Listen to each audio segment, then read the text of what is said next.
സുഹൃത്തായ യുവതിയുടെ വീട്ടിൽ എത്തിയ യുവാവും യുവതിയും യുവതിയുടെ വീട്ടിൽ തീ കൊളുത്തി ആത്മഹത്യ ചെയ്തു. തടിക്കാട് സ്വദേശികളായ ബിജു, സിബി എന്നിവരെയാണ് വീടിനുള്ളിൽ പൊള്ളലേറ്റ് മരിച്ച നിലയിൽ കണ്ടെത്തിയത്.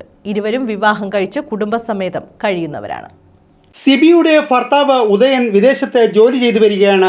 മരിച്ച ബിജുവും സിമിയും അടുത്ത സുഹൃത്തുക്കളായിരുന്നുവെന്നും ഇവർ തമ്മിൽ ചില സാമ്പത്തിക ഇടപാട് ഉണ്ടായിരുന്നുവെന്നും അടുത്ത മാസം സിബിക്ക് നൽകാനുള്ള തുക തിരികെ നൽകാമെന്നും അഞ്ചൽ പോലീസിൽ ബിജു മാസങ്ങൾക്ക് മുമ്പ് സമ്മതിച്ച് എഴുതിവെച്ചിട്ടുള്ളതാണെന്നും സിബിയുടെ ഭർത്താവ് ഉദയന്റെ ബന്ധുക്കൾ പറയുന്നു.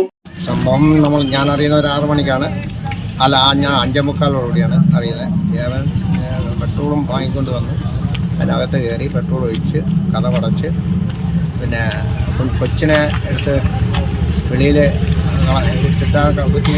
കുത്തിയിട്ട് തീ എത്തിച്ചതാണ്. അങ്ങനെ നേരത്തെ പ്രശ്നങ്ങളുണ്ടായിരുന്നു. പോലീസ് സ്റ്റേഷനിൽ ചെറിയ കേസുമൊക്കെ ഉണ്ടായിരുന്നതായിട്ടാണ് അറിയുന്നത്. വിവരമറിഞ്ഞ് സ്ഥലത്തെത്തിയ അഞ്ചൽ പോലീസ് ഡോക്ടറെ വരുത്തി ഇരുവരുടെയും മരണം സ്ഥിരീകരിച്ചു. പോലീസ് ഇൻക്വസ്റ്റ് നടപടികൾ പൂർത്തിയാക്കി. News bureau, Anchal.